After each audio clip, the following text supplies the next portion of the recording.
Hello guys, this is Shriom सिद्धांत और आज हम डिस्कस करने वाले हैं क्रैश कोर्स। किसका? सोल्यूशन का। देखो भाई, जब भी तुम कोई चैप्टर पढ़ते हो तो थॉरली तुम पढ़ते जाते हो पढ़ते जाते हो पढ़ते जाते हो, और आफ्टर दैट जब चैप्टर ख़त्म हो जाता है तो चैप्टर ख़त्म होने के बाद तुम उसके क्वेश्चन लगाते हो, प्रैक्टिस करते हो, प्रीवियस ईयर क्वेश्चन लगाते हो।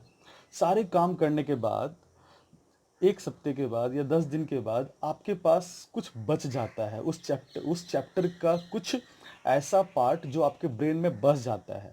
बच्चों, जो बस जाता है ना, जो आपके ब्रेन में रह जाता है जो पार्ट, उसी पार्ट के मदद से आप जे एडवांस या जे मेन या फिर मेडिकल को क्वालिफाई कर सकते हो। आप सिलेबस को रट नहीं सकते। आपके पास जितना रिमेंड अमाउंट बचा हुआ ब्रेन में है वही आपको जिताएगा, और उसी नॉलेज के कॉन्फिडेंस पे आपका कॉन्फिडेंस बिल्डअप होता है। तो आज मैं जो डिस्कस करने वाला हूँ, मैं उस पॉइंट को डिस्कस करने वाला हूँ सॉल्यूशन का, जिससे कि आप अपने को क्रॉस चेक कर सकें कि जितनी जानकारी जे एडवांस लेवल तक के क्वेश्चन को सॉल्व करने के लिए चाहिए, क्या आपके पास वो सारे जानकारी हैं या नहीं। बिकॉज अगर आपके पास इस मिनिमम रिक्वायरमेंट को भी आप फुलफिल नहीं कर रहे हो तो आप जे एडवांस के क्वेश्चन को आप, या फिर जेई मेन के क्वेश्चन को आप, या फिर नीट के क्वेश्चन को आप कॉन्फिडेंटली हैंडल नहीं कर पाओगे। कॉन्फिडेंस किसी भी एस्पिरेंट्स का एक बहुत ताकतवर हथियार होता है बच्चों। उस कॉन्फिडेंस के दम पे ही बच्चा क्या होता है, अपने क्वेश्चन पे अटैक करता है। और जितना सटीक उसका अटैक होता है, सटीक अटैक कहने का मतलब, जैसे मान लो आप कोई क्वेश्चन पढ़ते हो, in one reading you understand. एक बार जब आप पढ़ते हो तो आपको समझ में आ जाता है कि ये क्वेश्चन कहना क्या चाह रहा है, इस क्वेश्चन को बनाना कैसे संभव है। उसी क्वेश्चन को कोई बच्चे दो बार पढ़ते हैं, कोई बच्चे 3 बार पढ़ने लगते हैं। तो अपनी कोशिश ये होती है कि एक बार मैं क्वेश्चन पढूं और इन वन रीडिंग ओनली मुझे ये पता चल जाए कि क्वेश्चन कैसे बनने वाला है। तो क्रैश कोर्स या फिर कोई भी जो कैप्सुलेटेड फॉर्म होता है, या फिर उसको तुम शॉर्ट नोट्स कह सकते हो, या इंपॉर्टेंट थिंग्स जो आपके ब्रेन में रहने चाहिए कह सकते हो, वो सारी बात हम लोग आज डिस्कस करने वाले हैं, जिसके दम पे आप इन वन रीडिंग आप क्वेश्चन को सॉल्व कर पाएंगे। ठीक है बच्चों, तो फटाफट स्टार्ट करते हैं। Let's go. इसमें जो सबसे पहले मैं जिस बात को डिस्कस करने वाला हूं वो है कंसंट्रेशन यूनिट और उसके कन्वर्जन्स को। सबसे पहला टॉपिक जो मैं डिस्कस करूंगा वो है concentration term, concentration unit and inter conversion. ठीक है। सॉल्यूशन चैप्टर को मैंने डिटेल में ही पढ़ाया हुआ है, तो इस टॉपिक को जिन्होंने डिटेल नहीं पढ़ा है तो वो वहाँ पे देख सकते हैं। सॉल्यूशन को मैंने डिटेल में पढ़ाया हुआ है, डिटेल मैंने किया है solution solution lecture number 4, 5, 6 and 9, इसको मैंने डिस्कस किया हुआ है। ठीक है। और उसी का एक्सट्रैक्ट मैं आज डिस्कस करने वाला हूँ। आपको कम से कम इतनी जानकारी तो होनी चाहिए, आप जब किसी क्वेश्चन पे अटैक करें तो सम ऑफ आर हम लिख रहे हैं। जैसे जो सबसे पहली बात ये होती है, जो ये फॉर्मूला वो काफ़ी इंपॉर्टेंट है। Normality is equal to molarity into N factor. ठीक है। अब अगर किसी को एन फैक्टर में दिक्कत है तो एन फैक्टर को मैंने डिटेल में पढ़ाया हुआ है। एन फैक्टर को मैंने पढ़ाया है आपको, आप इसका डिटेल देख सकते हैं। मैं इसलिए इसको मैं अटैच करते जा रहा हूँ कि अगर किसी बच्चों को जो किसी पॉइंट में अगर दिक्कत है तो उसका जो एक्सप्लेनेशन है वो मैंने कर रखा है। तो आप जाके, जैसे मान लेते हैं कि मैं बढ़ता जाऊंगा, कोई एक पॉइंट में दिक्कत होगा तो मैं सजेस्ट भी करता जाऊंगा कि उसका जो डिटेल है वो आपको कहाँ मिलेगा। ठीक है। तो इसके जो डिटेल है आपको वो मिल जाएंगे आपको। ग्राम इक्विवेलेंट मैंने पढ़ाया हुआ है, ग्राम इक्विवेलेंट। ग्राम इक्विवेलेंट के लेक्चर नंबर 2 एंड 3 में मैंने एन फैक्टर को अच्छे से एक्सप्लेन किया हुआ है, आप जाकर वहाँ देख सकते हैं। तो normality is equal to molarity into N factor, जो सबसे पहली बात है जो आपको याद रखनी चाहिए, ठीक है। दूसरा, molality is equals to molarity into 1000 by 1000 D minus molarity into m dash. This D is the density of the solution. ये D क्या है? Density of the solution है, density of solution। और जो m dash है, this is molecular weight of solute। जितना बच्चों में यहाँ डिस्कस करने वाला हूँ, अगर उतनी बातें आपके दिमाग में रह गई, ठीक है, तो आपको कोई भी क्वेश्चन जब आप हैंडल करोगे तो उससे आपको बनना ही बनना है, कोई दिक्कत नहीं है। मोर देन 90% चांस है कि आप उसको बना ही लेंगे, ठीक है। Even I am talking about J advance, ठीक है। Third question, third point, molarity is equal to number of mole of the solute divided by volume of the solution in litre. ये भी बहुत इंपॉर्टेंट फॉर्मूला है, ठीक है। यहाँ पे n क्या है? मोल of the solute, mole of solute, और v तो हो गया वॉल्यूम ऑफ सोल्यूशन, और मैंने लीटर में लिखा हुआ है इसको, ठीक है। आप मोल को कन्वर्ट कर सकते हो weight of solute by molecular weight of the solute into volume of the solution in litre, क्योंकि नंबर ऑफ मोल को हम लोग weight in gram by molecular weight of भी कह सकते हैं, ठीक है। आप इसको वॉल्यूम को मिलीलीटर में ले सकते हो, तो W into 1000 by M dash into volume in millilitre, ये भी कह सकते हैं। तो ये भी काफ़ी इंपॉर्टेंट फॉर्मूला है जो आपको पता होना चाहिए। अभी तो काफ़ी आसान लग रहा है आप लोगों को ना, ये सब आपको पता ही होगा, तो आप क्रॉस चेक करते जाएं। अगर आपको पता है ये सारी बातें तो बहुत अच्छी बात है। नॉर्मेलिटी को देख लें, नॉर्मेलिटी को हम लोग कैपिटल एन से रिप्रेजेंट करते हैं, मोलारिटी को हम लोग कैपिटल एम से रिप्रेजेंट करते हैं, मोलालिटी को स्मॉल एम से रिप्रेजेंट करते हैं, ठीक है। तो नॉर्मेलिटी क्या है? This could be number of gram equivalent, number of gram equivalent of solute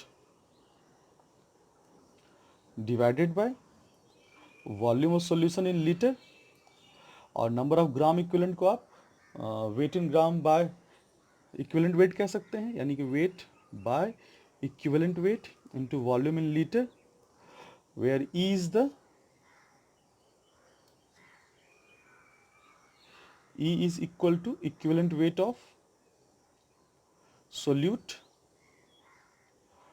और equivalent weight के जगह पे हम लोग W इंटू इक्विवेलेंट वेट को हम लोग molecular weight divided by n factor भी कहते हैं, इंटू वॉल्यूम इन लीटर, ये भी कह सकते हैं n factor. This is the molecular weight of the solute.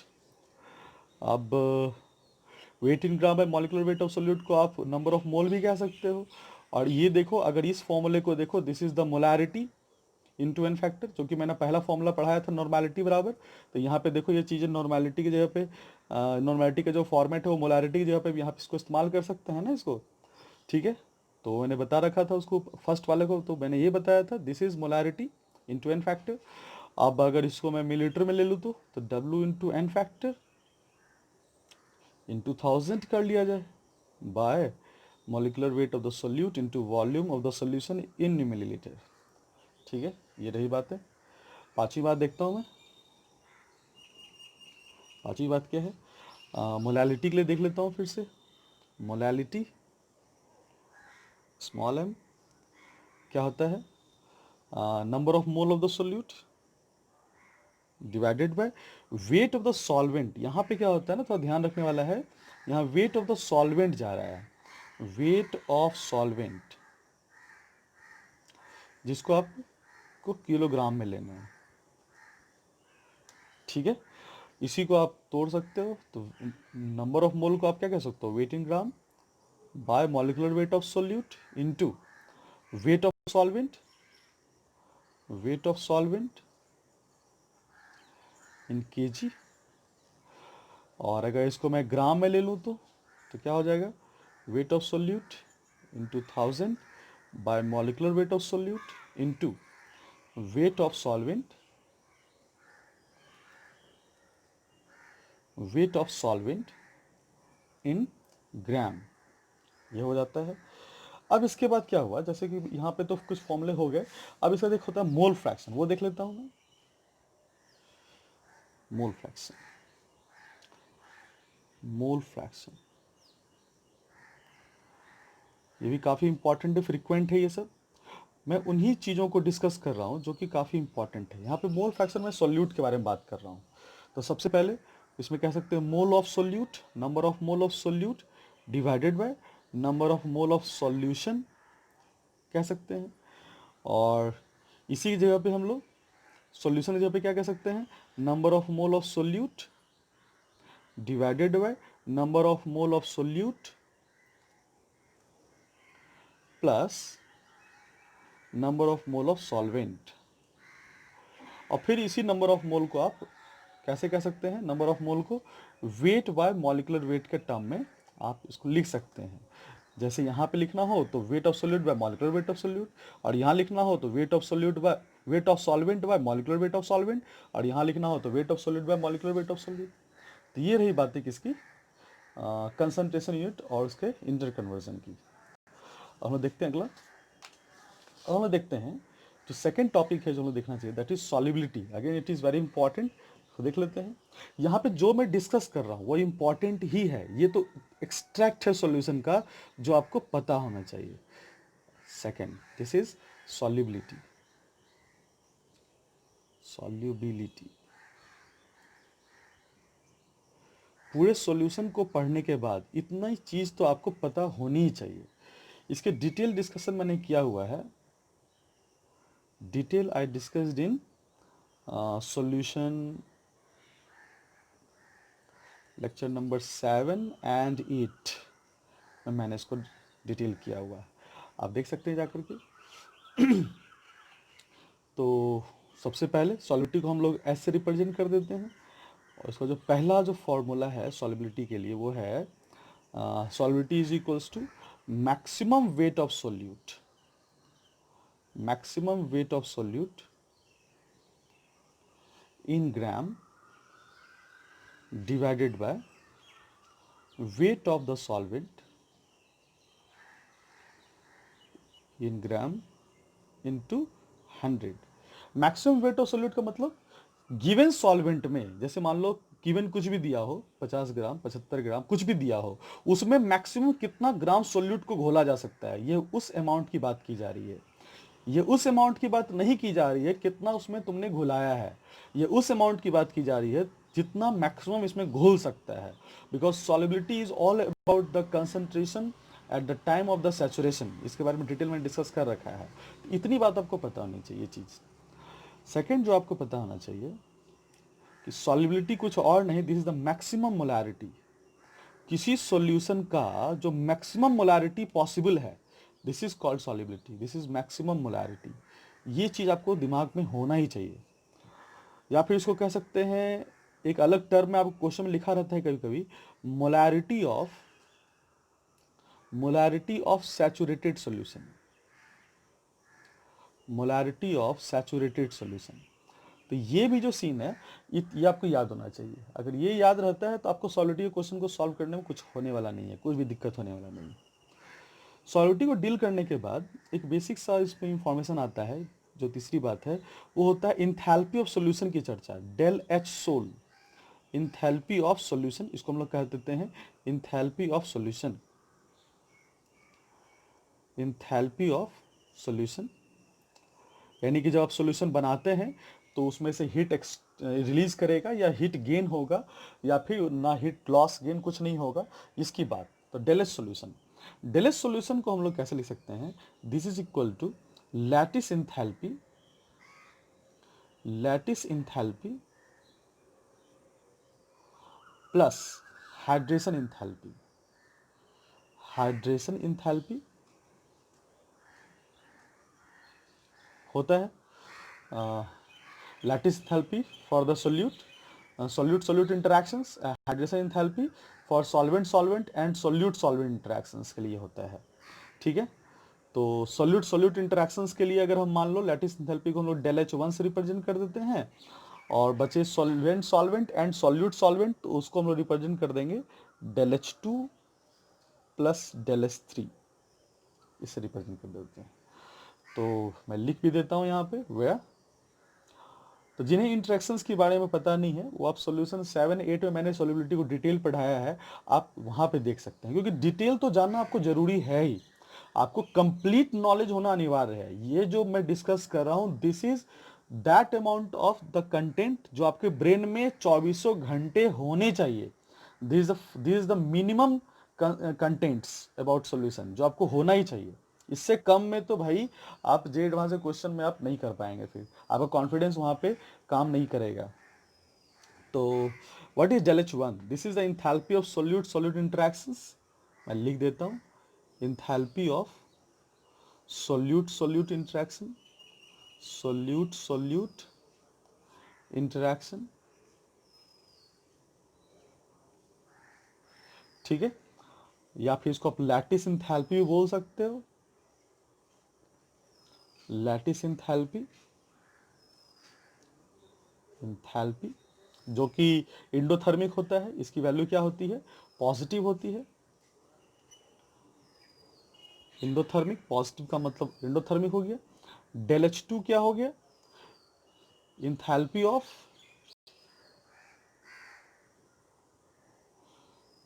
Solvent solvent solvent solvent interaction, जो कि ये भी इंडोथर्मिक होता है, यानी कि इसमें भी हीट लगते हैं। This is positive again. और उसके बाद हो जाता है del H3, this is enthalpy of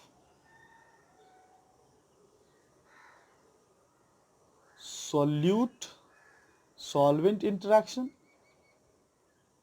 solute solvent interaction। और ये जो होते हैं बच्चों this is exothermic, this is negative. इतनी जानकारी आपको होने अनिवार्य है। इसके अलावा एक बात और याद रखेंगे, मैं नोट करके उसको लिखता हूं। ठीक है, जो del H2 plus del H3 है दिस इज हाइड्रेशन इंथैल्पी। ठीक है, जो पहली बात del H2 plus del H3 is equal to hydration enthalpy.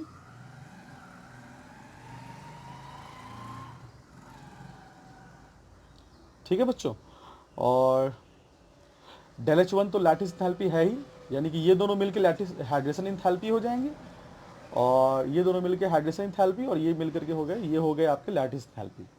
एक बात और, डेल H2 और डेल H3 में जो मैग्नीट्यूड होता है, मैग्नीट्यूड वो हमेशा डेल H3 का ज़्यादा होता है।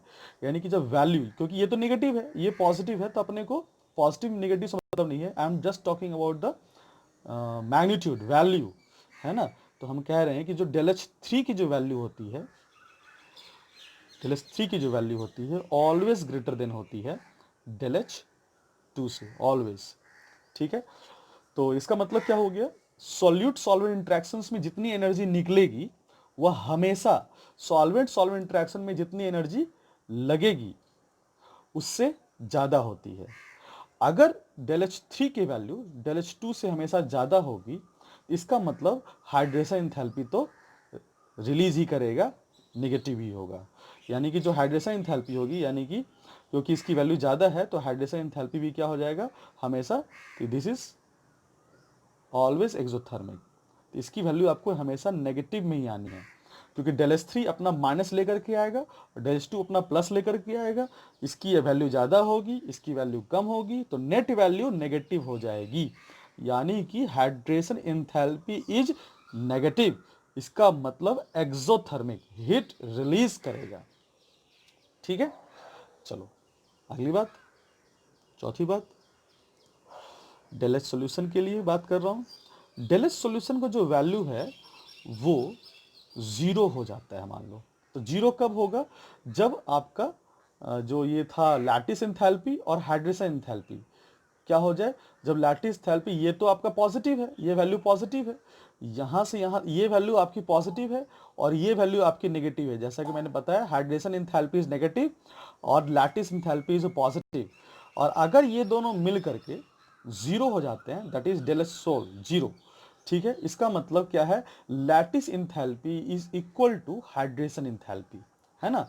तो ये कब होने वाला है? ये होने वाला है व्हेन डेल एच लैटिस में लिख देता हूं, या फिर कह सकता हूं del H one, del H lattice भी कह सकते थे उसको। डेल एच लैटिस को डेल यू से भी रिप्रेजेंट किया जाता है, ये सब याद रखें कि when del H one zero है, del H one is equal to del H two plus del H three. ठीक है, मॉड लगा दें, क्योंकि ये जो वैल्यू है तो नेगेटिव में आनी है और ये जो वैल्यू है पॉजिटिव में आनी है। ठीक है, और दोनों वैल्यू अगर बराबर हो गया तो जीरो हो जाएंगे, कैंसिल हो जाएगा। तो डेल एच सोल्यूशन जीरो हो जाता है कब? जब डेल एच वन बराबर del H two plus del H three हो जाता है, यानी कि लैटिस इंथैल्पी जो है वो हाइड्रेशन इंथैल्पी के बराबर हो जाता है। पहली बात। तो इसका मतलब क्या हो गया? इसका मतलब होता है, इसका क्या मतलब है? डेल एच सोल्यूशन जीरो का मतलब क्या होता है? इसका मतलब होता है थर्मल इक्विलिब्रियम में पहुंच चुके हैं आप। इसका मतलब क्या है? Solution is in thermal equilibrium. Thermal equilibrium में सॉल्यूशन आपका पहुंच चुका है। ठीक है, अब थर्मल इक्विलिब्रियम में पहुंच चुका है, इसका क्या मतलब होता है? इसका मतलब होता है टेम्परेचर इसके सॉल्युबिलिटी को अल्टर नहीं कर सकता है, जो कि बहुत बड़ी बात है। जनरली टेम्परेचर के बढ़ाने से सॉल्यूट की मात्रा को हम बढ़ा देते हैं किसी सॉल्यूशन में, लेकिन जब डेलेस सॉल्यूशन जीरो हो तो टेम्परेचर का कोई रोल इसमें नहीं होता है। यानी कि हम लोग कह सकते हैं डेलेस जीरो का क्या मतलब हो जाता है? Solubility solubility does not effect does not affected, if it does not affect by, does not नहीं, not कह दो यार, थोड़ा सा इंग्लिश में सही होना चाहिए। solubility not affected, solubility not affected by, solubility is not affected by क्या कह सकते हैं? टेम्परेचर। ठीक है, तो सॉलिबिलिटी जो है वो टेम्परेचर से कोई इफेक्ट उस पर नहीं पड़ने वाला है। उसी तरह से अगर मैं बात करूं, ये तो पहली बात थी, अगर मैं डेलेस सॉल्यूशन को जीरो के जगह पे पॉजिटिव ले लूं, पॉजिटिव डेलेस सॉल्यूशन पॉजिटिव ले लिया जाए भाई, अगर डेलेस सॉल्यूशन पॉजिटिव जा रहा है, इसका क्या मतलब है? इसका मतलब रहा होगा यानी कि हीट बाहर रिलीज, सॉरी हीट बाहर से गेन हो रहा है, यानी कि यह इंडोथर्मिक प्रक्रिया हो गई। ये कब होगा? ये इंडोथर्मिक है और ये एक्सोथर्मिक, और डेलेस सॉल्यूशन पॉजिटिव आ रहा है। इसका क्या मतलब है? इसका मतलब लैटिस इंथैल्पी की जो वैल्यू है वो हाइड्रेशन इंथैल्पी के वैल्यू से ज़्यादा हो गई है। ये कब हो जाएगा? व्हेन डेल एच वन, बोले तो lattice enthalpy, is greater than del H two plus del H three. ये सीन है। तो जब लैटिस इंथैल्पी हाइड्रेशन इंथैल्पी से ज़्यादा हो जाता है वैल्यू में, वैल्यू में ही होना है क्योंकि ये तो पॉजिटिव है, ये तो नेगेटिव है, तो जब पॉजिटिव वैल्यू ज़्यादा हो जाएगी नेगेटिव वैल्यू से, तो नेट वैल्यू सॉल्यूशन का पॉजिटिव आ जाएगा। इससे क्या फ़र्क पड़ेगा? इसका मतलब सॉल्यूशन जो आपका है वो आपका इंडोथर्मिक सॉल्यूशन है, वो आपका इंडोथर्मिक सॉल्यूशन है। इसका क्या मतलब भाई? इसका मतलब है कि सॉल्युबिलिटी जो है वो टेम्परेचर से इफेक्ट करेगा, यानी कि सॉल्युबिलिटी जो होगा वो डायरेक्टली प्रोपोर्शनल टू टेम्परेचर होगा इस जगह पे। कब? जब डेलस सॉल्यूशन पॉजिटिव है। ठीक है, आप देखो तीसरी बात, अगर डेल एच सॉल्यूशन की वैल्यू नेगेटिव आ जाए, इसका क्या मतलब होता है? इसका मतलब है ये कब होगा? जब लैटिस इंथैल्पिक वैल्यू कम हो जाए और हाइड्रेशन इंथैल्पिक वैल्यू ज़्यादा हो जाए, क्योंकि हाइड्रेशन की इंथैल्पी की जो वैल्यू होती है वो नेगेटिव होती है और ये पॉजिटिव होती है। अपने को नेगेटिव लाना है तो नेगेटिव वैल्यू ज़्यादा होना चाहिए। तो ये क्या हो जाएगा? जब डेल एच वन क्या हो जाए, लैटिस इंथैल्पी की जो वैल्यू होगी वो कम हो जाए, किससे? Del H two plus del H three से। ठीक है बच्चों, अब चलो आगे देखते हैं इसका क्या मतलब होगा। इसके सॉल्यूशन से क्या बन जाएंगे, कैसे सॉल्यूशन बन जाएंगे? This is exothermic, this is exothermic solution. और यहाँ पे जो सॉलिडिटी होगी वो टेम्परेचर के इनवर्सली प्रोपोर्शनल होगी। इसका क्या मतलब है, टेम्परेचर अगर बढ़ाओगे, इस तरह के सॉल्यूशन का टेम्परेचर अगर बढ़ा दिया जाता है तो सॉलिडिटी घट जाएगी। इस तरह के सॉल्यूशन का टेम्परेचर अगर बढ़ा दिया जाता है तो उसकी सॉलिडिटी बढ़ जाएगी। और इस तरह के सॉल्यूशन का अगर टेम्परेचर बढ़ा दिया जाता है या घटा दिया जाता है तो कोई फर्क नहीं पड़ता है, क्योंकि यह इक्विलिब्रियम में है। That is called thermal equilibrium. तो ये रही दूसरी बात। अब आगे चलते हैं। अब सॉलिबिलिटी में मुझे दो चीज़ें पढ़नी होती हैं हम लोगों को। एक तो होता है सॉलिड इन लिक्विड के लिए पढ़ना होता है, और एक होता है एक होता है गैस इन लिक्विड के लिए पढ़ना होता है, और एक हम लोग को पढ़ना होता है लिक्विड इन लिक्विड के लिए। तो सबसे पहले हम डिस्कस कर लेते हैं solidity of solid in liquid. ये अपना 5वां पॉइंट हो जाएगा। तो अब जो मैं बात करने वाला हूं, this is solubility of gas in liquid के लिए बात कर रहा हूं। इसके लिए कुछ स्पेशल बातें। जो सबसे इंपॉर्टेंट बात solubility of gas in liquid के लिए, जो पहली बात मैं डिस्कस करने वाला हूं वो क्या है कि सॉलिबिलिटी जो होगा गैस इन लिक्विड में वो directly proportional to critical temperature of the gas होगा। यानी कि जिस गैस का क्रिटिकल टेम्परेचर जितना ज़्यादा होगा, उस गैस की सॉलिडिटी गिवन लिक्विड में उतनी ही ज़्यादा हो जाएगी। तो जनरली हम जो लिक्विड लेते हैं बच्चों, वो वाटर के कंसर्न में बात करते हैं, ठीक है। तो क्रिटिकल टेम्परेचर जितना ज़्यादा होगा किसी गैस का, क्रिटिकल टेम्परेचर ऑफ गैस, ठीक है, TC called critical temperature. The higher the critical temperature of the gas, higher will be the solubility. दूसरा कह सकते हैं सॉलिबिलिटी जो होगा directly proportional to easily liquefiable gas. जो गैस जितने आसानी से लिक्विफाई हो जाएगा उसकी सॉलिबिलिटी उतनी ही ज़्यादा होगी। दोनों टर्म एक जैसे ही हैं। इजीली लिक्विफाइबल वही गैस होते हैं जिसका क्रिटिकल टेम्परेचर ज़्यादा होता है, ठीक है। तीसरी बात, सॉलिबिलिटी जो होता है गैस एंड लिक्विड के केस में वो हमेशा टेम्परेचर के इनवर्सली प्रोपोर्शनल ही होता है। यानी कि टेम्परेचर को बढ़ा दोगे तो गैस जो होंगे वो स्केप्ड आउट हो जाते हैं। इसलिए यहाँ पे क्या हो जाता है, टेम्परेचर के बढ़ाने से सॉलिबिलिटी जो है वो गैस की इन द लिक्विड घट ही जाती है। चौथी बात, अगर आपको सॉलिबिलिटी निकालना हो इन द डिफरेंट टेम्परेचर तो हम लोग लिख सकते हैं log S2 बाय S1, एक फॉर्मूला है, is equal to del H by 2.303 R 1 bye T1 minus 1 by T2। ये चीज है, ठीक है। जहां पे डेल एच क्या है, this is latent heat per मोल। मैं लिख देता हूं, del H is latent heat per mole, latent heat per मोल। जैसे कैलोरी पर मोल, जूल पर मोल, इस तरह से लिखा रहे, है ना। आर क्या हो जाएगा, molar gas constant, molar gas constant जिसकी अलग अलग वैल्यू है होती है। जैसे इसकी जो अब लिख देता हूँ, पहला बार लिख रहा हूँ तो एक होता है 8.314 जूल पर मोल पर कैलविन। हम रटा हुआ होना चाहिए सब चीज। कैलोरी में लिखें तो 2 कैलोरी पर मोल पर कैलविन, और लीटर एटमॉस्फेयर में रखे तो 0.0821 लीटर एटमॉस्फेयर पर मोल पर कैलविन, ठीक है। पांचवी बात, S1 समझ में आ रहा होगा, S1 is the solidity of the gas at T1 temperature, S2 is the solidity of the gas at T2 temperature. वो तो क्लियर है। अब अगली बात, पांचवी बात, सॉलिबिलिटी जो होगा वो directly proportional to pressure of the gas होगा। ये डाल्टन साहब का कहना था, according to Dalton, according to Dalton.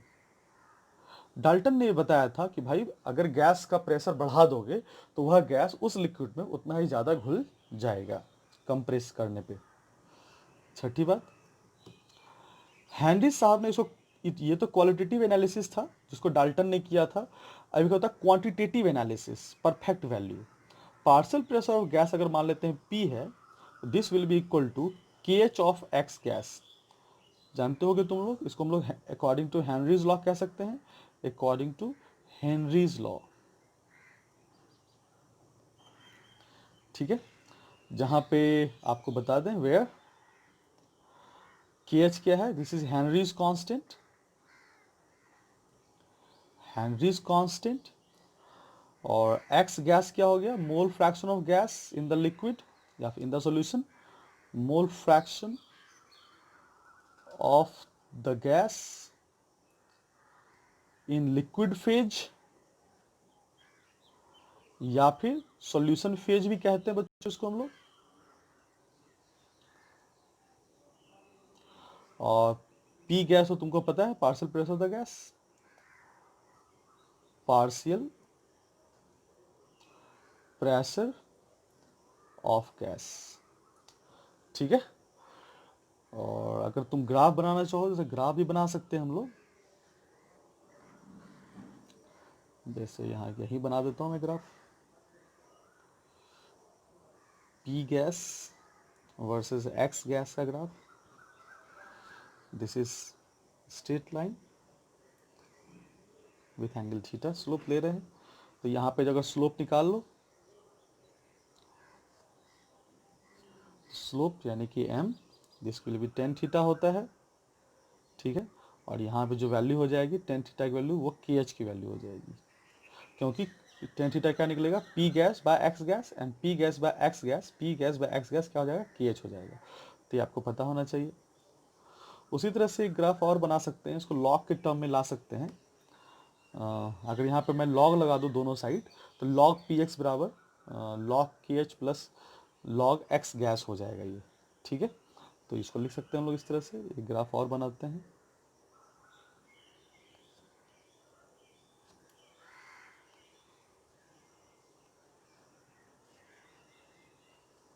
अगर यहाँ मैं लिख देता हूँ लॉग पी गैस, और यहाँ मैं लिख देता हूँ लॉग एक्स गैस, तो फिर से जो ये स्लोप होगा कुछ इस तरह का होगा यहाँ से, क्योंकि इसका जो एक्सप्रेशन आएगा वो कैसे आएगा, अगर लॉग लगाएंगे तो आ जाएगा log P gas is equal to log X gas plus log K H. ठीक है, इसके हिसाब से, इसी के हिसाब से ये प्लॉट हुआ है। तो y is equal to m x plus c is the intercept, यानी कि जो वैल्यू है this is log K H, log kh, and this m is 1, so tan theta will be 45, tan theta कितना value हो जाएगा 1, तो theta equals to 45, तो यहाँ पर लिख सकते हैं स्लोप बोले तो m is equal to tan 45 degree and this is the 1। ये चीज़, ये दो बेसिक सा चीज़ ज़्यादा होना चाहिए था आपको। अब इसके बाद आगे देखें, सेवेंथ जो होना चाहिए, जो आपको अभी चल रहा है गैस इन लिक्विड की सॉलिडिटी ही चल रही है बच्चों, सेवेंथ बात मैं कर रहा हूँ। एक होता है formula m is equal to K into P. This is not Henry's law, but this can be another form of Henry's law जो गैस इन लिक्विड पे काम करता है। ठीक है, जहाँ पे m क्या है, ये आपको पता होना चाहिए formula, where m is the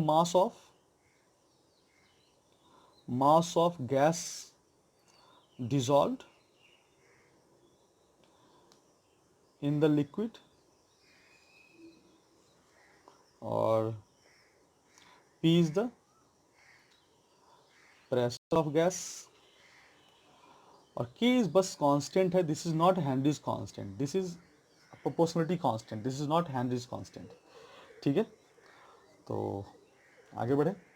एक बात और, के एच की जो वैल्यू, के एच का जो यूनिट होता है वो क्या हो जाएगा, के एच की जो यूनिट होती है वो बार होती है, वो लिख सकते हैं हम लोग, क्योंकि जो आपका प्रेशर का यूनिट होगा एक्स, तो आपका क्या होगा, this is unit less, mole fraction unit less होता है, तो के एच की यूनिट वही हो जाएगी जो पी गैस की यूनिट हो जाएगी। तो यूनिट ऑफ के एच क्या हो जाएगा आपका, प्रेशर के बराबर होता है। ठीक है, अब इसका आगे बढ़ते हैं, इसका हम लोग देखते हैं वेपर प्रेशर, चलते हैं वेपर प्रेशर देख लेते हैं हम लोग का fourth topic, this is vapour pressure.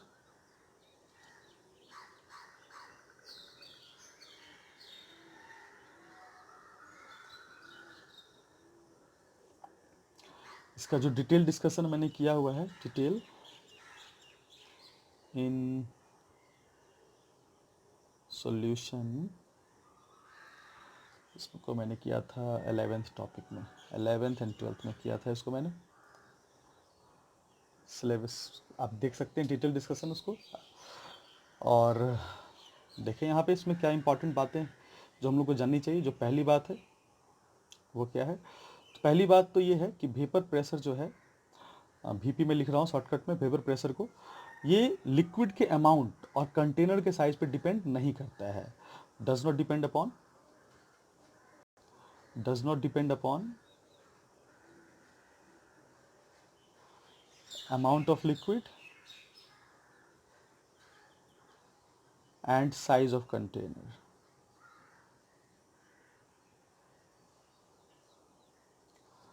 दूसरा, वेपर प्रेशर जो होता है वो डायरेक्टली प्रोपोर्शनल टू टेम्परेचर होता है। टेम्परेचर के बढ़ा देने से वेपर प्रेशर बढ़ जाता है। Temperature is the one of the very significant factor to increase the vapour pressure of a liquid. तीसरी बात, वेपर प्रेशर जो होता है बच्चों, this is inversely proportional to boiling point होता है। जिस लिक्विड का बॉइलिंग पॉइंट जितना ज़्यादा होगा उसका वेपर प्रेशर उतना कम होता है। ठीक है। और एक बात इसमें और याद रखेंगे, एट बॉइलिंग पॉइंट, नोट करके लिख दे रहा हूं, एट बॉइलिंग पॉइंट के बारे में बात कर रहा हूं। क्या होता है, वेपर प्रेशर किसी भी लिक्विड का जो वेपर प्रेशर होता है, this is equal to atmospheric pressure. ये काफ़ी इंपॉर्टेंट है, कई बार इस कॉन्सेप्ट पे क्वेश्चन आ चुके हैं।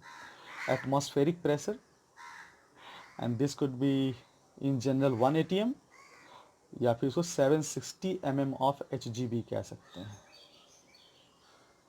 ये याद होना चाहिए आपको। जो फोर्थ स्टेटमेंट है वो क्या होना चाहिए कि जो वेपर प्रेशर होता है, this is directly proportional to volatile nature of the liquid. यानी कि जिस लिक्विड का नेचर, वोलाटाइल नेचर जितना ज़्यादा होगा गिवन टेम्परेचर पे, उसके वेपर प्रेशर उतने ही ज़्यादा बनेंगे, है ना। पांचवी बात, वेपर प्रेशर जो होता है, this is inversely proportional to the polar nature of liquid. ऐसा क्यों होगा, सोचो जरा। पोलर नेचर के हिसाब से क्यों होगा, क्योंकि जितना ज़्यादा पोलर नेचर होगा उतना ज़्यादा डायपोल फोर्स ऑफ अट्रैक्शन लग जाएगा, उतना ज़्यादा वंडर वॉल फोर्स स्ट्रांग हो जाएगा, और जितना ज़्यादा वंडर वॉल फोर्स स्ट्रांग हो जाएगा तो उसके वेपर बनने के चांसेस, यानी कि वोलाटाइल नेचर जो उसका है उसका कम हो जाएगा। Polar nature of the liquid. अब 6th स्टेटमेंट देखें, क्या कह सकते हैं, vapour pressure is inversely proportional to force of attraction. Force of attraction, वही बात है भाई, अगर पोलर हुआ तो फोर्स ऑफ अट्रैक्शन ज़्यादा हो जाएगा तो वेपर प्रेशर कम हो जाएगा, है ना। ये सारी बातें थी। अब देख लो, यहीं पे हम लोग देख लेते हैं कुछ और बातें। डिफरेंट डिफरेंट प्रेशर पे अगर हमको, मान लो डिफरेंट डिफरेंट टेम्परेचर पे अगर हमको वेपर प्रेशर कैलकुलेट करना हो तो वो भी हम लोग यहाँ पे कैलकुलेट कर सकते हैं। जैसे देखें, हम लोग कह सकते हैं जैसे लॉग, एक फॉर्मूला होता है log P2/P1, जैसे मैंने पीछे कहा था S2/S1, इन द सेम वे है log P2/P1 is equals to del H vaporisation divided by 2.303 R 1/T1 minus 1/T2। ये हो गया, ये इंपॉर्टेंट है, याद रखेंगे। यहाँ पे P1 P2 समझ में आ रहा होगा। P1 is the pressure at T1 temperature, या vapour pressure. P1 is the vapour pressure at T1 temperature, और P2 is the vapour pressure at T2 temperature. R is the molar gas constant, जो कि पीछे discuss कर चुका हूँ मैं। Del H vaporisation क्या है, this is what, this is latent heat of vaporisation, या फिर इसको इंथैल्पी ऑफ वेपराइजेशन भी कहते हैं। इसके बारे में लिख देता हूँ, डेल एच वेपराइजेशन क्या है, वह enthalpy of vaporisation, enthalpy of vaporisation. ठीक है बच्चों, ये भी पर मोल में ही होगा, ठीक है। तभी तो आर की वैल्यू आप पर मोल में ले पाएंगे, ये पर मोल में होगा। इसकी यूनिट जैसे जूल पर मोल, कैलोरी पर मोल में इसकी जो वैल्यू होगी दी जाएगी। इसी को कहीं कहीं पे लेटेंट हीट ऑफ वेपराइजेशन भी कह देगा, latent heat, latent heat of vaporisation. लेकिन थोड़ा संभल के बच्चों, जब भी लेटेंट हीट ऑफ वेपराइजेशन लिखा रहता है ना, तो इसकी यूनिट जनरली पर ग्राम में रहती है। लेटेंट हीट की वैल्यू जनरली पर ग्राम में होती है। तो एक काम कर लेना आप, इसमें इसको पहले पर मोल में कन्वर्ट कर देना। तो पर ग्राम को पर मोल में कन्वर्ट करना आपको आता होगा, तो मॉलिक्यूलर वेट से आप क्या करेंगे, उसको डिवाइड कर देंगे, ठीक है, तो आपका आ जाएगा। तो ये हो गया। इसके अलावा एक और पॉइंट है जो आपको याद होना चाहिए, 8वां पॉइंट में लिख देता हूँ। This is del H vaporisation. In general मैं थिंकिंग के लिए बता रहा हूँ। डेल एच वेपराइजेशन जो होता है वो डेल एस वेपराइजेशन, कभी कभी क्या होता है आपको इनटू बॉइलिंग पॉइंट, कभी कभी होता क्या है आपको कि डेल एच वेपराइजेशन की वैल्यू डायरेक्ट नहीं दी जाती है, उसके जगह आपको इंट्रॉपी ऑफ वेपराइजेशन दिया जाता है। What is del S? This is entropy of vaporisation. और बॉइलिंग पॉइंट आपको दिया जाता है। तो इंट्रॉपी ऑफ वेपराइजेशन और बॉइलिंग पॉइंट को अगर मल्टीप्लाई कर दिए तो आप डेल एच वेपराइजेशन आप निकाल लेंगे, जो कि आप यहाँ पे वैल्यू आराम से रख सकते हैं। तो डेल एच वेपराइजेशन लिख सकते हैं यहाँ पे। डेल एच वेपराइजेशन क्या होता है? This is called entropy of vaporisation. Entropy of vaporisation. तो अगर जब भी डेल एच वेपराइजेशन की वैल्यू डायरेक्ट ना दी गई हो तो आप ये इस्तेमाल कर सकते हैं। या फिर बच्चों ऐसा भी क्वेश्चन आ सकता है कि आपसे पूछा जाए भाई इंट्रॉपी ऑफ वेपराइजेशन ही बता दो गिवन बॉइलिंग पॉइंट पर किसी लिक्विड का, तो आपको डेल एच वेपराइजेशन निकालना पड़ेगा पहले इस फॉर्मूला से, ठीक है। तो इस तरह से क्वेश्चन पूछे जा सकते हैं। और इसी का मिलता जुलता, जैसे डेल एच वेपराइजेशन के लिए यहाँ पे सीन है, तो उसी तरह से हम डेल एच फ्यूजन के लिए भी यहाँ पे एक सीन कर सकते हैं। वेपराइजेशन क्या होता है? वेपराइजेशन क्या होता है? लिक्विड का गैस के साथ इक्विलिब्रियम। यहाँ पे लिक्विड गैस इक्विलिब्रियम एग्जिस्ट करता है जब हम वेपराइजेशन करते हैं, और ये कहाँ पे जाता है? This is boiling point. और अगर इसी चीज़ को मैं फ्रीजिंग पॉइंट पे ले जाऊँ तो वहाँ पे लिक्विड और सॉलिड के बीच इक्विलिब्रियम आ जाता है। यानी कि वहाँ पे एक टर्म होता है डेल एच फ्यूजन, जो काफ़ी इंपॉर्टेंट है बच्चों।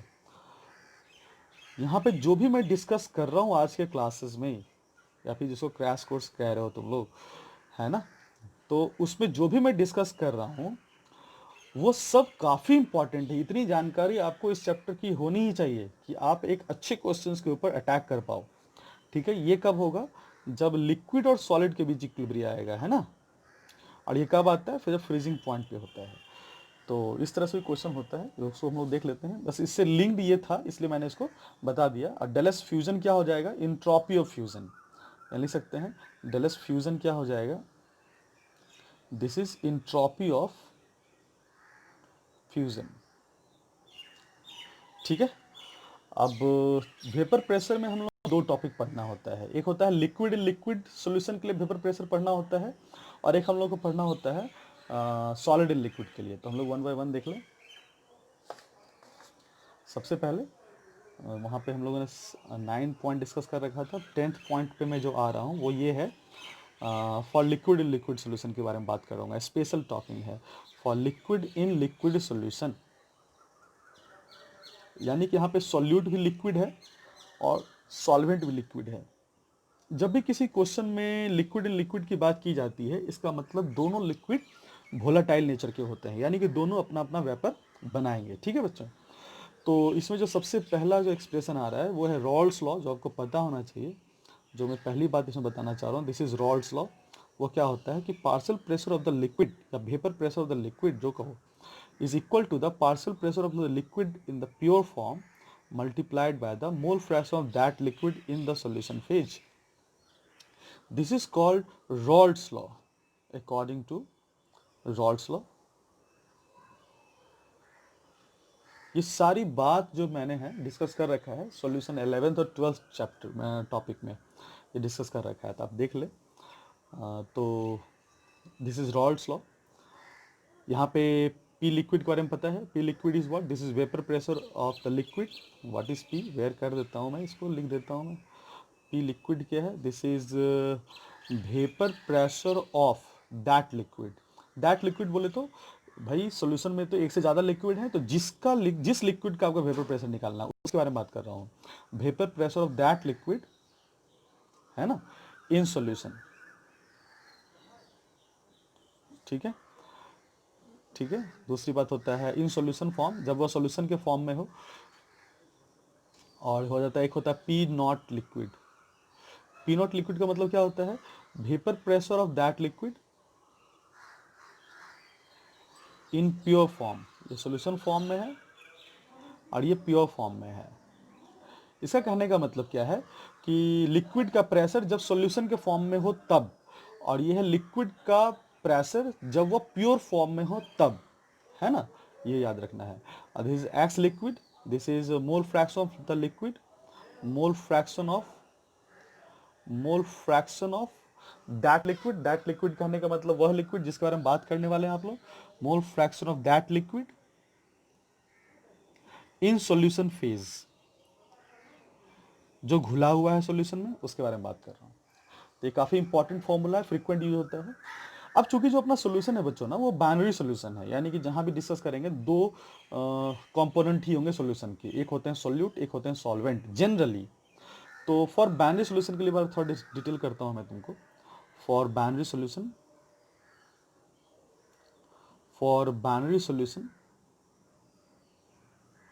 क्या कह सकता हूं, जो सबसे पहली बात है जो बाइनरी सॉल्यूशन के में जो याद रखोगे तुम लोग, जैसे मान लेता हूं जो बाइनरी सॉल्यूशन मैंने लिया है वो मैं मान लेता हूं binary solution of liquid A and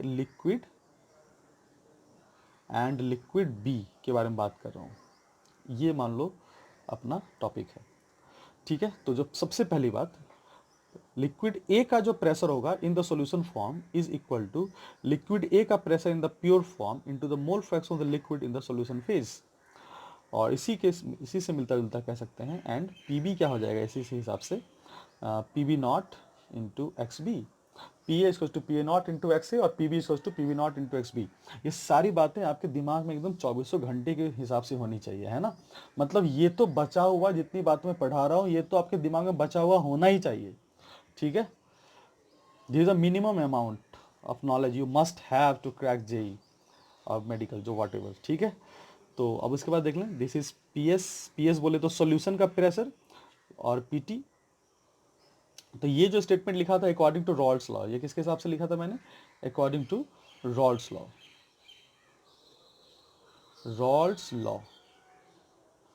ठीक है। रॉल्स लॉ वेपर प्रेशर कहते हैं इसको हम लोग जनरली डिटेल में। और इसके बाद हम लोग पीएस या PT, total pressure of the solution में निकालना हो तो this is equal to PA plus PB, this is called Dalton's law of vapour pressure, है ना। This is Dalton's law. Dalton's ने कहा था कि भाई टोटल प्रेशर निकालना है तो सारे लिक्विड के वेपर प्रेशर को जोड़ दो, हो गया डाल्टन्स लॉ। अब इस डाल्टन्स लॉ को हम लोग फॉर्म ला सकते हैं, कन्वर्ट कर सकते हैं रॉल्स लॉ से। तो पी ए की जगह पे रॉल्स की मदद से लिख सकते हैं P A not into X A plus P B not into X B. अब इसी पे हम लोगों को चूंकि पता होता है कि mole fraction A plus mole fraction B is equal to 1, ये हम लोग को पता होता है। तो यहाँ से हम लोग चाहे तो एक्स ए या एक्स बी किसी एक को गायब कर सकते हैं। तो मान लो मैं यहाँ पे एक्स बी गायब करता हूँ तो फॉर्मेट आ जाएगा इसका P A not minus P B not into X A plus P B not, ठीक है। तो ये भी इंपॉर्टेंट है, याद रखेंगे। इसके अलावा डाल्टन्स ने एक और फॉर्मूला दिया था पीएस या पीटी का, पीएस या पीटी के टर्म में वो क्या दिया था, जैसे उन्होंने कहा था P A is equal to P T into Y A. मस्त फॉर्मूला है, काफ़ी इंपॉर्टेंट फॉर्मूला है। ये भी डाल्टन्स लॉ है, Dalton's law in vapour phase कहते हैं इस फॉर्मूला को, इस लॉ को इन वेपर फेज। जहाँ पे पीटी क्या है, it is the total pressure जो आपने देखा, और वाई ए क्या हो जाता है। तो वाई ए के बारे में बता दूं, यहाँ पे एक्स ए क्या था, तो एक्स ए के बारे में मैंने लिखा था पीछे मोल fraction of that liquid in the solution. और वाई ए के बारे में बता दूं तुम लोगों को कि वाई ए क्या है, this is the mole fraction, ये भी मोल फ्रैक्शन है, मोल fraction of liquid A in vapour phase, यानी कि जो वेपर में है लिक्विड ए उसका मोल फ्रैक्शन की बात की जा रही है। और इससे मिलता जुलता हम लोग बात कर सकते हैं पीबी के टर्म में भी, तो पीबी इज इक्वल टू हो जाएगा PT into Y B. In the same way Y B क्या हो जाएगा, mole fraction of liquid B in vapour phase. So इसका मतलब दो तरह का मोल फ्रैक्शन टर्म आ चुका है, एक तो एक्स आ चुका है जो बता रहा है mole fraction in liquid phase, और एक बता रहा है मोल fraction of liquid in vapour phase. Phase में दिक्कत हो रहा है तो मैं बता देता हूँ फटाफट। जैसे मान लो जब भी आप कोई सोल्यूशन बनाते हो, जैसे यहाँ पे है, तो यहाँ पे ये जो अभी घुले हुए हैं दोनों ए और बी आपस में घुला हुआ है यहाँ पे, तो this is called solution phase. इसी को हम लोग सॉल्यूशन फेज कह देते हैं। इसको तुम सॉल्यूशन फेज कह दो या फिर लिक्विड फेज कह दो, और यहाँ पे जो है एक गिवन टेम्परेचर पे क्या होता है, यहाँ पे वेपर बन जाता है, this is called vapour phase. ठीक है, तो यहाँ पे ए का जो मोल फ्रैक्शन है दिस इज एक्स ए, और यहाँ पे जो मोल फ्रैक्शन ए का है दैट इज कॉल्ड वाई ए। यहाँ पे जो मोल फ्रैक्शन है बी का दैट इज एक्स बी, और यहाँ जो मोल फ्रैक्शन बी का दैट इज वाई बी। तो this is again very important formula. एक इसमें और याद रखना है, Y A upon P A not plus Y B upon P B not is equal to 1। अब इसी लोग के डेरिवेशन को हम लोग इस फॉर्म में याद रख सकते हैं कि Y A by P A not plus Y B by P B not is equal to 1 होता है। आप इसको डिराइव करके देख सकते हैं, मैंने इसको पढ़ाया भी है ऐसे। वाई ए का एक फॉर्मूला आप डायरेक्ट याद रखें जो कि ऊपर सभी से ही डिराइव है, P A by P A not into X A plus P B not into X B. In the same way Y B लिख सकते हैं, Y B is equal to P B by P B not into X B, पहले चलो कोई बात नहीं, फिर P A not into X A. ठीक है, इस तरह से कह सकते हैं। अब Y A by Y B भी यहाँ से लिख सकते हैं। Y A by Y B की वैल्यू याद रखेंगे, वाई ए समझ में आ रहा होगा, mole fraction of A in the vapour phase, mole fraction of B in vapour phase का रेशियो क्या होता है। तो देखो P A by P B हो जाएगा, इस दोनों को देखो, this is P A by P B, this all are derived form है ना। तो ऊपर के बस 2-3 याद रखेगा तो ये सब आपको बस फटाफट सोच भी लोगे वहाँ पर। और इसको और अगर सॉल्व करोगे, this could be mole of A by mole of B, this N या mole of A is in the vapour phase, याद रखेंगे। इसके बारे में बता दूं, N A and N B क्या है, this is number of mole of A and B liquid in vapour phase. यानी कि यहाँ पे ए और बी का मोल कितना है उसकी बात की जा रही है, यहाँ पे ए और बी कितना उसकी बात नहीं की जा रही है। दिस एन ए, यानी कि ये काफ़ी इंपॉर्टेंट है, इस पे क्वेश्चन रह भी सकता है कि आपको हो सकता है वेपर प्रेशर का रेशियो दे दे, आपको पूछा जाए डायरेक्ट कि भाई बताओ कि कोई एक लिक्विड है उसका वेपर प्रेशर ये है और दूसरा लिक्विड का वेपर प्रेशर ये है, बताओ जब इनके वेपर्स बनेंगे सॉल्यूशन के फॉर्म में तो उसमें दोनों का जो मोल का रेशियो होगा वो क्या होगा। तो कुछ नहीं भाई, दोनों के वेपर प्रेशर के रेशियो के बराबर ही होता है। ठीक है, और इसके बाद एक लिख देता हूँ तुम लोगों को, एक ग्राफ बनाता हूँ पहले, काफ़ी मज़ेदार ग्राफ है। ठीक है, मान लेता हूँ पी ए इसको मान लेता हूँ, पी बी इसको मान लेता हूँ, P A not P B not, this is the axis for P A, this is the axis for P B. ठीक है, और ये मोल फ्रैक्शन मान लेता हूँ एक्स ए बराबर 1 और एक्स बी बराबर 0, यहाँ पे 0 यहाँ पे 1। यहाँ पे देखो यहाँ पे क्या होगा, तो मोल फ्रैक्शन ए का 1 है, इसका मतलब ए प्योर फॉर्म में, किसी भी प्योर लिक्विड का मोल फ्रैक्शन 1 होता है। तो ए का मोल फ्रैक्शन अगर 1 है यानी कि वो प्योर है, और प्योर है तो जो उसका वेपर प्रेशर होगा वो पी ए नॉट हो जाएगा। जैसे जैसे आगे बढ़ रहे हैं तो हम देखते हैं जैसे जैसे आगे बढ़ते बढ़ते फिर 0 हो चुका है, मतलब ये घटता जा रहा है इधर की ओर।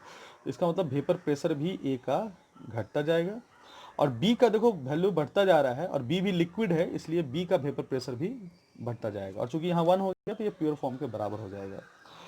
और इस दोनों को जोड़ दूं तो this is the vapour pressure of the solution. यानी कि अगर आप इसको पी ए बोल रहे हो, यानी कि इस एक्सिस को अगर आप पी ए बोल रहे हो, इसको अगर आप पी बी के नाम दे रहे हो, तो ये दिस इज पी टी या फिर पी एस।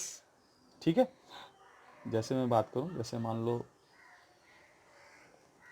इसके बारे में बात करता हूं। ठीक है, तो ये यहाँ से यहाँ तक की जो वैल्यू है ये क्या है, दिस इज पी बी। यहाँ से आपको पी बी निकल जाएगा, जैसे मान लो पी बी डैश में लेके चलता हूँ एक यूनिक वैल्यू, और इसको मान लेता हूँ मैं पी ए डैश। तो ये जो वैल्यू हो रही है ना, this is P T dash, है ना। और पी टी डैश की जो वैल्यू होगी, यानी कि इसकी जो वैल्यू होगी, ये इसकी वैल्यू और इसके वैल्यू के सम के बराबर हो जाएगी। तो P T dash is equals to P A dash plus P B dash, this is according to Dalton's law. तो ये जो ग्राफ है this is according to Raoult's law, ये जो ग्राफ है this is according to Raoult's law, but ये जो graph है ना this is according to Dalton's law. ठीक है, तो ये जो ग्राफ मैं बनाया हूँ ये आइडियल सॉल्यूशन के लिए है, यानी कि ए और बी दोनों मिलके आइडियल सॉल्यूशन बना रहे हैं। ठीक है, इसका एक और ग्राफ होता है, इसको मैं 1/ya plus 1/xa versus graph बनाता हूँ। यहाँ पे हो जाएगा, एक और देता हूँ मैं।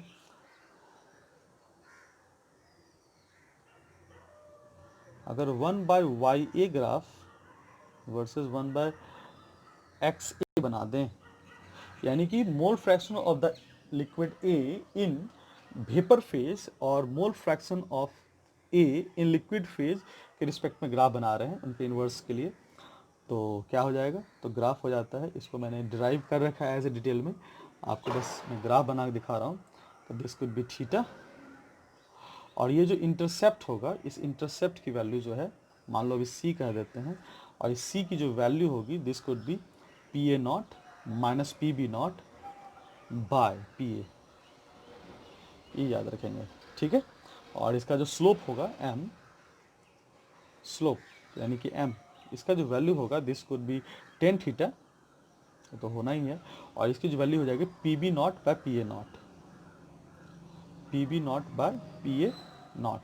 ठीक है, तो अब ऐसा क्यों होगा सोचो, देखो भाई, अब इसका जो रेशियो निकालोगे, इसका टेन थीटा क्या हो जाएगा, एक्स ए बाय वाई ए हो जाएगा ना, तो उसी के टर्म में डिफाइन किया गया है। ठीक है, चलो अब आगे बढ़ें। तो अब इसके बाद हम लोग देख लेते हैं, क्योंकि हम लोग यहाँ पे जो बात की है वो किसके लिए बात की है, वो हम लोग जो बात की वो लिक्विड इन लिक्विड के लिए बात की है, लेकिन सॉलिड इन लिक्विड भी तो वेपर प्रेशर हम लोग देखना है। तो हम लोग देख लेते हैं, ये हम लोग का हो जाएगा 11th पॉइंट, वेपर प्रेशर में 11th पॉइंट हो जाएगा, वो क्या हो जाएगा, for solid in liquid, for solid in liquid solution. इसका मतलब अपना सॉल्यूट जो है वो सॉलिड है, और जो सॉल्वेंट है वो अपना लिक्विड है। तो इसमें जो सबसे इंपॉर्टेंट बात जो पहली बात मैं डिस्कस करूंगा, दैट इज वेपर प्रेशर जो होता है वो directly proportional to amount of the solvent, ये हो जाएगा। यानी कि सॉल्यूट तो यहाँ पे क्या होंगे, नॉन वोलाटाइल, क्योंकि सॉलिड है, तो सॉल्वेंट जितनी ज़्यादा होगी उतना ही ज़्यादा वेपर प्रेशर बनेगा सॉल्यूशन का। दूसरी बात, वेपर प्रेशर जो होगा वो inversely proportional to amount of solute होगा, अमाउंट ऑफ सॉल्यूट, यानी कि सॉल्यूट की मात्रा जितनी ज़्यादा होगी वेपर प्रेशर उतना कम हो जाएगा, क्योंकि सॉल्यूट एक सॉलिड है, और सॉलिड जनरली नॉन वोलाटाइल में हम लोग कंसिडर करते हैं, यानी कि उसके वेपर्स नहीं बनते हैं। और जितने ज़्यादा सॉलिड के सॉलिड सॉल्यूट आ जाते हैं वो लिक्विड के यानी कि सॉल्वेंट के एस्केपिंग टेंडेंसी को डिक्रीज कर देते हैं। लेकिन इसमें एक बड़ी मज़ेदार बात होती है, याद रखेंगे, ये हमेशा के लिए सही नहीं है। कब तक सही होगा ये, जब तक कि यह सॉल्यूट घुले। कब तक घुलेगा, जब तक कि सैचुरेटेड सॉल्यूशन बने। यानी कि ये जो स्टेटमेंट है, this is not universal statement, तो इसका लिमिटेशन क्या है, इसको याद रखेंगे, this is up to the saturation point, up to the saturation point. इसका क्या मतलब हुआ, यानी कि सैचुरेशन पॉइंट यानी सॉल्यूट को घुलाते जा रहे हैं और सॉल्यूट घुलता जा रहा है, तो कोई एक ऐसा वक्त आएगा ना भाई, जब जो सॉल्यूट जो है वो घुलना बंद हो जाएगा, और सॉल्यूट जितना तुम डालोगे वो सारा नीचे बैठ जाएगा। यानी कि उसके बाद भी तो तुम सॉल्यूट ऐड कर सकते हो। तो सैचुरेशन होने के बाद अगर तुम सॉल्यूट को ऐड करोगे तो वेपर प्रेशर पे कोई असर नहीं होगा।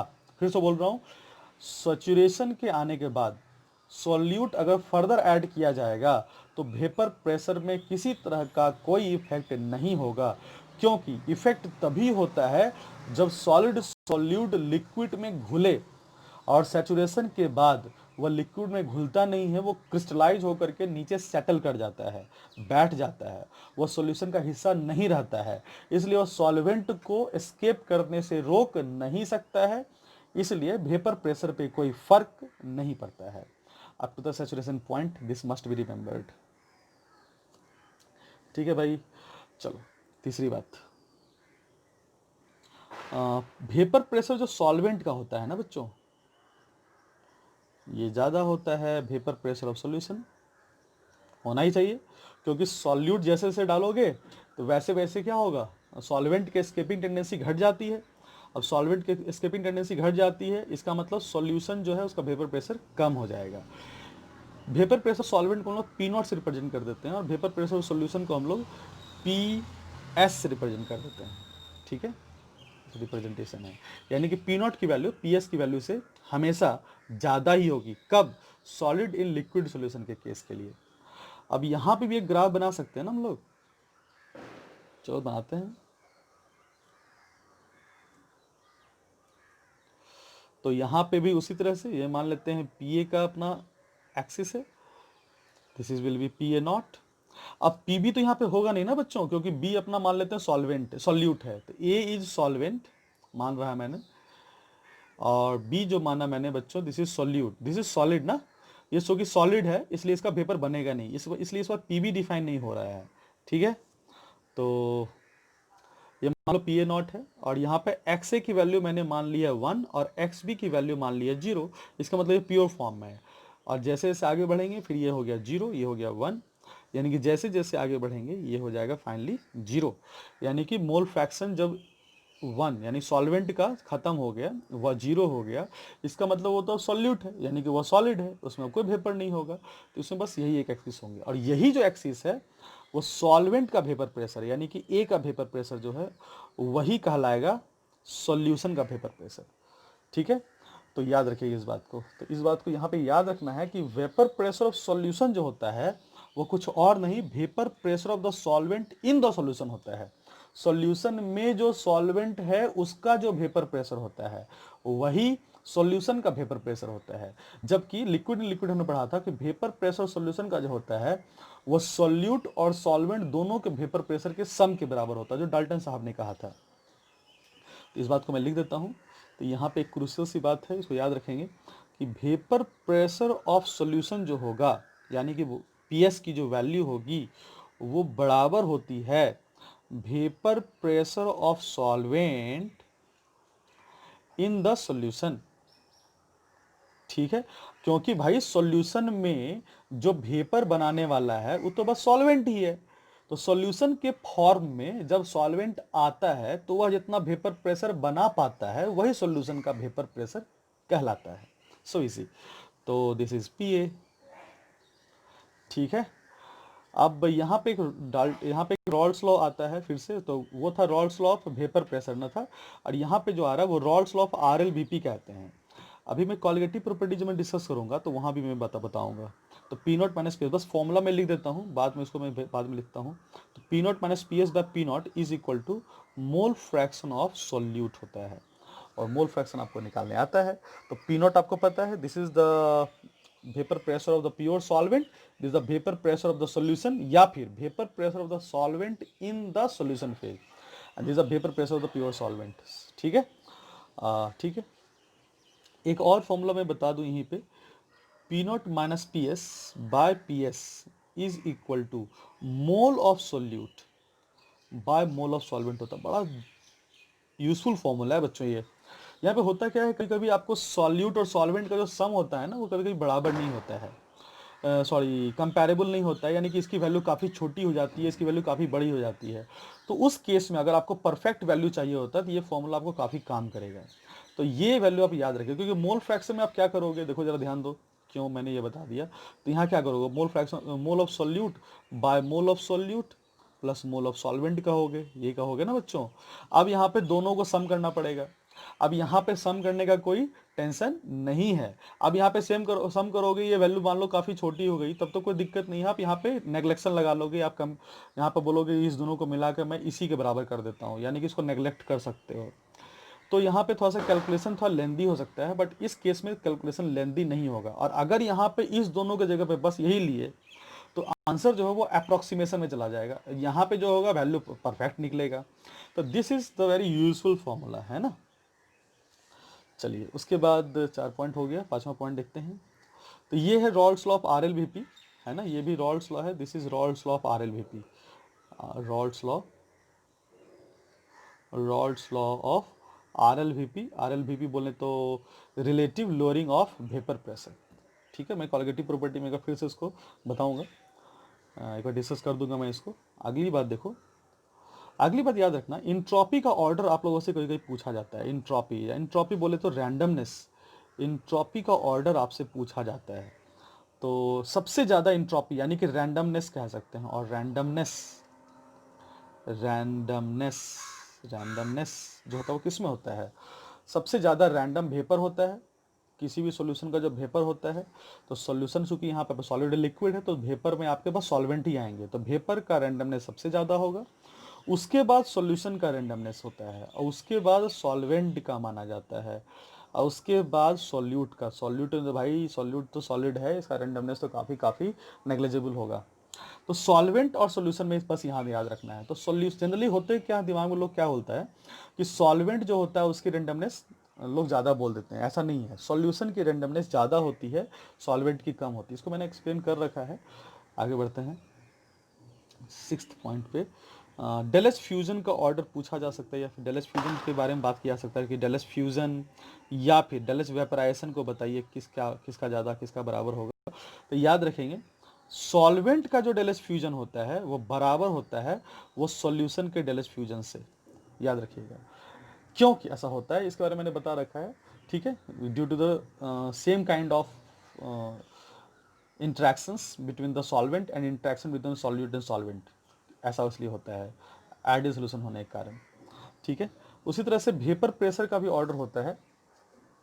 इन सब के बारे में मैंने डिटेल डिस्कस किया हुआ है, मैं बस उन चीज़ों को यहाँ पे रिमाइंड करवा रहा हूँ, बार बस लिखा रहा हूँ कि ये एक्सट्रैक्ट हैं सॉल्यूशन के, ये निचोड़ है सॉल्यूशन का जो आपको याद होना चाहिए, दिमाग में एकदम बसना चाहिए हमेशा।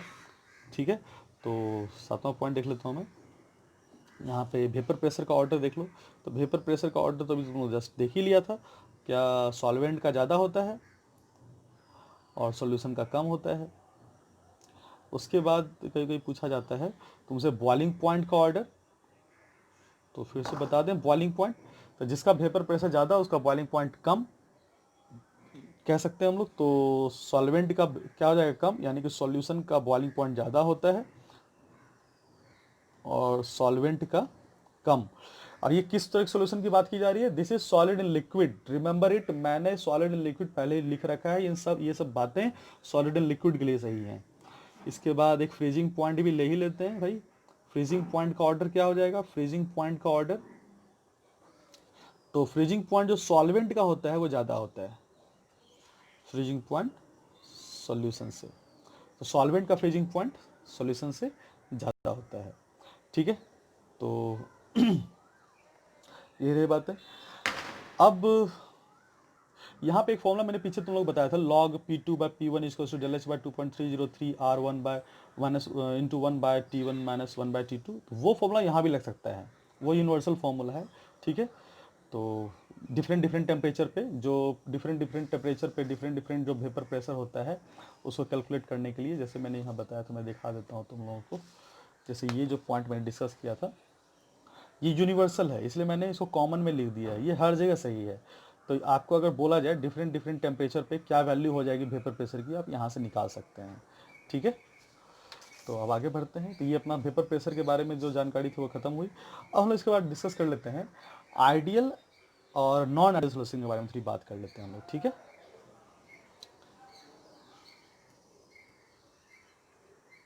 Ideal and non ideal solution के बारे में बात कर रहा हूँ मैं जरा। तो देखें इसके बारे में जो डिटेल डिस्कस जो यहाँ पे जो हम लोग डिस्कस करते हैं ना आइडियल नॉन आइडियल, ये जनरली हम लोग लिक्विड इन लिक्विड के लिए बात करते हैं। तो जो भी यहाँ पे प्रोस्पेक्टिव होगा जो डिस्कशन का वो लिक्विड इन लिक्विड होगा। मैं लिख देता हूँ for liquid in liquid basis पे मैं डिस्कस करूँगा, but will be followed for all, हर जगह पे सही हो जाएगा, लेकिन लिक्विड इन लिक्विड के आधार पर मैं यहाँ पे बताऊँगा। ठीक है, और इसका डिटेल में डिस्कस कर रखा है, detail discuss in detail in वहाँ पे हो गया था, हाँ 14 हो जाएगा यहाँ पे सॉल्यूशन 14th लेक्चर में मैंने इसको कंप्लीट डिस्कस किया है आइडियल को। ठीक है, जो इसमें जो सबसे पहली बात मैं जो यहाँ पे बताना चाहूँगा वो क्या है, तो उसमें आइडियल के बारे में बात करते हैं। आइडियल सॉल्यूशन, तो आइडियल सॉल्यूशन के क्या क्या पॉइंट होते हैं जो दिमाग में आपको होने चाहिए हमेशा। तो आइडियल सॉल्यूशन अगर है तो सबसे पहली बात होगी वो रॉल्स लॉ को फॉलो करेगा, है ना। रॉल्स लॉ को फॉलो करता है, ये पहली बात हो जाती है इसमें। Follow Rawls law, follow Rawls law, इसका क्या मतलब हो जाता है? इसका मतलब हो जाता है कि आप टोटल प्रेशर जो निकालते हैं या फिर सॉल्यूशन का जो प्रेशर निकालते हैं, जो भी पीटी या पीएस जो भी लिखें आप, इसका जो एक्सपेरिमेंटल वैल्यू होगा वो बराबर हो जाएगा पीटी या पीएस जो लिखें उसके कैलकुलेटेड वैल्यू की। अब ये एक्सपेरिमेंट से निकलेगा, ये मैनोमीटर की मदद से निकाला जाता है। और कैलकुलेटेड आप कैसे निकालोगे? तो कैलकुलेटेड के लिए आपके पास डाल्टन्स और रॉड्स का सहारा है, तो P A plus P B कर सकते हैं। अब देखो, मैं P A plus P B यहाँ पे इसलिए लिखा क्योंकि मैं लिक्विड इन लिक्विड सोच रहा था, तभी तो मैं P A plus P B लिख पाया, अदरवाइज मैं P A plus P B नहीं लिख पाता। ठीक है, क्योंकि ए और बी दोनों में लिक्विड ले रहा हूँ, इसलिए मैंने कहा था कि जो भी प्रोस्पेक्टिव मैं डिस्कस करूंगा वो लिक्विड इन लिक्विड के हिसाब से डिस्कस करूंगा। ठीक है, अब यहाँ पे मैं लगा सकता हूँ P A not into X A plus P B not into X P. अब यहाँ से जो वैल्यू आएगी ना वो एक्सपेरिमेंटल वैल्यू के बराबर हो जाएगी। अगर ऐसा होगा then this is ideal solution. Third point जो है आपको याद रखना है वो यह याद रखना है कि जो वॉल्यूम चेंज होता है वो जीरो होता है, यानी कि सॉल्यूट सॉल्वेंट को मिलाने के बाद वॉल्यूम चेंज जो होगा वो जीरो होगा। ऐसे जीरो का मतलब समझना बहुत ज़रूरी होता है। ऐसे मान लो 10 ml सॉल्यूट ले लिए और 40 ml सॉल्वेंट ले लिया, तो मिलाने के बाद 50 ml होना चाहिए और 85 हो जाए, तो तुम्हें लग रहा होगा सर 85 तो होगा, 60 कैसे हो जाएगा या 45 कैसे हो जाएगा? तो बोलेंगे केमिस्ट्री में हो सकता है भाई कि जो आप सॉल्यूशन में आप जब बनाएं तो सॉल्यूशन का जो वॉल्यूम है वो जितनी हो उससे घट भी सकती है, यानी कि 10 और 40 को मिलाने के बाद मैथमेटिक्स फेल भी कर जाए, हो सकता है वो 50 की जगह पे 52 ml हो जाए, और ये भी हो सकता है कि 50 की जगह पे 48 या 47 ml हो जाए। तो डेल वी जीरो होना चाहिए, मतलब जितना कैलकुलेट आप कर रहे हो 10 प्लस 40 इज इक्वल टू 50 और सॉल्यूशन भी बना 50, इसका मतलब डेल वी जीरो, कोई चेंज नहीं हुआ। चौथी बात, डेल एच जीरो यानी कि थर्मल इक्विलिब्रियम में होना चाहिए। 6 डेल एच जीरो तो हम लोग बताया था थर्मल इक्विलिब्रियम। तो अगला फिफ्थ पॉइंट इसमें याद क्या रखेंगे? फिफ्थ पॉइंट याद रखेंगे इंटरेक्शंस होता है। तुम लोग मैंने बोला था solute solute, solvent solvent and solute solvent interaction. तो अगर मैं ए और ए को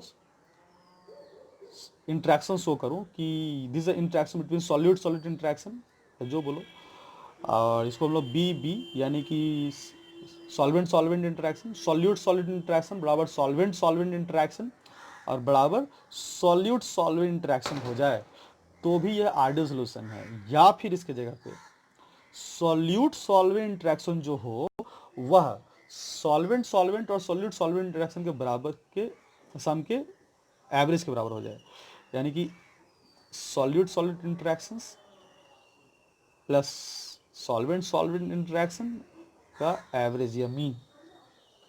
अगर ऐसा कुछ हो रहा है then this is the case of ideal solution. इसको डिटेल में डिस्कस किया हुआ हूँ सॉल्यूशन 14 चैप्टर में, 14 लेक्चर में। ठीक है, आप देख लो। तो फिर सेकंड पॉइंट देखता हूँ, non ideal solution. Non ideal solution जैसा कि आपको पता होगा दो तरह के होते हैं, एक होता है non ideal solution with positive deviation और एक होता है non ideal solution with negative deviation. तो पहले बात करने वाले हैं non ideal solution. Non ideal solution with positive deviation. Non ideal solution with positive deviation के बारे में बात करते हैं बच्चों। तो सबसे पहले तो यहाँ पे रॉल्स लॉ फॉलो नहीं होगा भाई, नॉन आइडियल है तो रॉल्स लॉ पे यहाँ पे बात नहीं होगी। पहला बात यहाँ पे does not follow Rawls law, does not follow Rawls law. दूसरी बात, अगर does not follow Rawls law तो क्या फ़र्क पड़ेगा? क्या एक्सपेरिमेंटल कैलकुलेटेड के बराबर तो नहीं होगा? तो बराबर नहीं होगा तो बड़ा कौन होगा, छोटा कौन होगा? तो डेविएशन पॉजिटिव हो रहा है, तो डेविएशन हमेशा क्या होता है, वो कैलकुलेटेड के रिस्पेक्ट में डिफाइन होता है, यानी कि पी एस एक्सपेरिमेंटल का जो वैल्यू होगा वो ज़्यादा हो जाएगा पी एस कैलकुलेटेड से। अब पी एस कैलकुलेटेड करना तुम लोग को मैंने यहाँ बताया है, पी एस कैसे कैलकुलेट किया जाता है। तो पी एस कैलकुलेटेड से ज़्यादा हो जाए, इसका मतलब P A plus P B से ज़्यादा हो जाए, इसका मतलब P A not into X A plus P B not into X B से ज़्यादा हो जाए, ये सारी सीन है। इसके बाद जो तीसरा पॉइंट आपको याद रखना है वो क्या है कि डेल वी का वैल्यू क्या हो जाएगा, पॉजिटिव हो जाएगा। इसका मतलब 10 ml और 50 ml को मिलाने पे 50 इस बार नहीं होने वाला, 10 ml और 40 ml को मिलाने के बाद ये 50 नहीं होने वाला, इस बार 50 से ज़्यादा हो जाएगा। That is called positive deviation. यानी कि 10 ml प्लस 40 ml बराबर 51 ml या 52 ml ऐसा कुछ आ जाए, this is called positive deviation. चौथी बात, डेल एस पॉजिटिव आ जाए यानी कि इंडोथर्मिक हो जाएंगे, बाहर से आपको हीट यहाँ पे देना पड़ेगा सॉल्यूशन को बनाने के लिए। पांचवी बात, यहाँ पे जो सॉल्यूट सॉल्वेंट इंटरेक्शन होगा that will be less then, less यहाँ पे लेस है याद रखिएगा, दिस इज इंपॉर्टेंट। यहाँ पे हर जगह पॉजिटिव पॉजिटिव पॉजिटिव बातें हो रही है, यहाँ पे क्या हो रही है, लेस बात हो रही है। ए इंट्रैक्शन यानी कि solute solute interaction plus solvent solvent interaction के मीन के वैल्यू से कम होगी। अब देखो कम होने से क्या होगा, अरे भाई अगर सॉल्यूट सॉल्वेंट इंट्रैक्शन कमजोर हो जाएगा यानी कि वेपर्स ज़्यादा बन जाएंगे, यानी कि सॉल्यूट सॉल्वेंट को पकड़ के नहीं रख पाएगा, तो वेपर्स ज़्यादा बन जाएंगे, और वेपर्स ज़्यादा बन जाएंगे तो ये कैसा हो जाएगा, पॉजिटिव डेविएशन हो जाएगा। यानी कि आप जो कैलकुलेट करेंगे वेपर ज़्यादा बनने के कारण एक्सपेरिमेंटल वैल्यू जो वेपर प्रेशर की होगी वो ज़्यादा आ जाएगी। अब हम लोग बात कर लेते हैं non ideal solution with negative deviation की। तो तीसरा, non ideal solution, non ideal solution with negative deviation की बात कर लेता हूं, ठीक है। तो अगेन ये रॉल्स लॉ को फॉलो नहीं करेगा, तो सबसे पहली बात जो रॉल्स लॉ को फॉलो नहीं करेगा, तो पहला point does not follow Rawls law, does not follow Rawls law. अब रॉल्स लॉ को फॉलो नहीं करेगा तो दो तरह से हो सकता है, या तो एक्सपेरिमेंटल वैल्यू ज़्यादा होगी या तो एक्सपेरिमेंटल वैल्यू कम। तो जैसा कि मैंने कहा था पॉजिटिव डिविएशन में एक्सपेरिमेंटल वैल्यू ज़्यादा होता है, तो यहाँ पे एक्सपेरिमेंटल वैल्यू कम हो जाएगा। तो दूसरी बात, यानी कि जो टोटल सॉल्यूशन का जो प्रेशर होगा experimental, this will give lesser value than PS calculated, यानी कि आप जो कैलकुलेट कर रहे हैं उससे कम प्रेशर डेवलप होगा। इसका मतलब this will be less than P A plus P B, इसका मतलब this will be less than P A not into X A plus P B not into X B. और इसके बाद क्या होगा बच्चों, डेल वी का वैल्यू नेगेटिव हो जाएगा ना यहाँ पे। इसका मतलब इस बार 10 ml और 40 ml 50 के जगह पे 48 हो जाएंगे, 49 हो जाएंगे या 47 हो जाएंगे, कुछ इस तरह से हो जाएंगे, 50 से कम आ जाएंगे, this is del V negative. और इसके बाद डेल एस क्या हो जाएगा, डेल एस इसमें नेगेटिव आ जाएगा, यानी कि इसमें क्या होंगे, हीट रिवॉल्व करेंगे, बाहर की ओर निकलेंगे, एक्सोथर्मिक। पांचवी बात, जो ए बी इंट्रैक्शंस होगा, अब चूंकि यहाँ पे देखो एक्सपेरिमेंटल वेपर प्रेशर कम गया, यानी कि जैसे सॉल्वेंट को सॉल्यूट में मिलाया गया होगा वेपर की मात्रा कम गई, वेपर की मात्रा कम गई, यानी कि सॉल्यूट और सॉल्वेंट के बीच फोर्स ऑफ अट्रैक्शन ज़्यादा हो गया पहले से।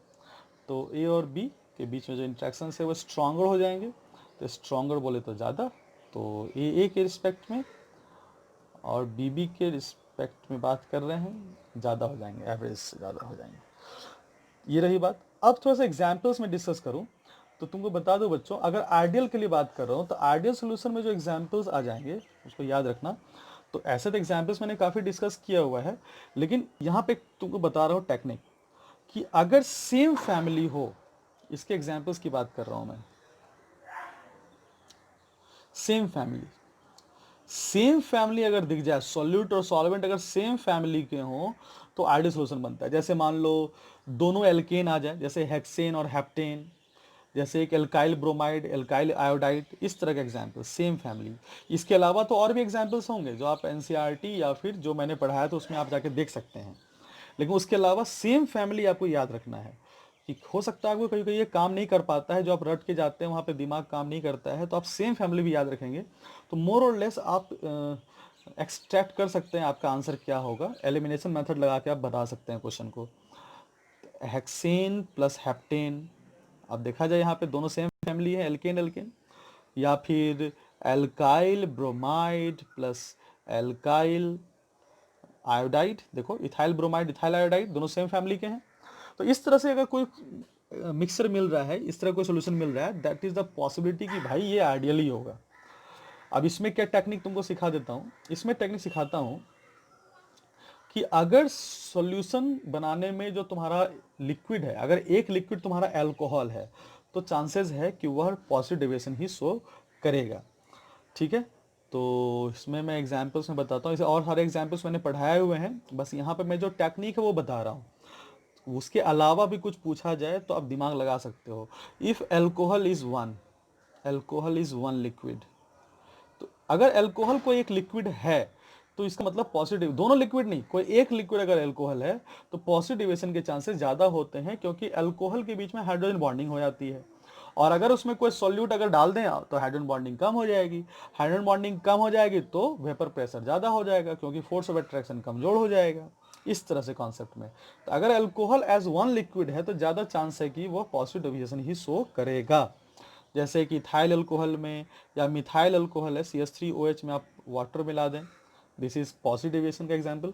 आप इथाइल अल्कोहल में पानी मिला दें तो ये सब क्या हो जाएंगे, आप हैं इसको कह सकते हैं this is examples of non ideal solution with positive deviation. अब उसी की जगह पे जैसे मान लो बोलोगे नेगेटिव डेविएशन में क्या एग्जांपल हो जाएगा, तो जैसे कोई जो भी इनऑर्गेनिक एसिड्स होते हैं बच्चों ना, उनके अगर सॉल्यूशन होंगे तो ज़्यादा चांस है कि वो नेगेटिव डेविएशन ही शो करेंगे।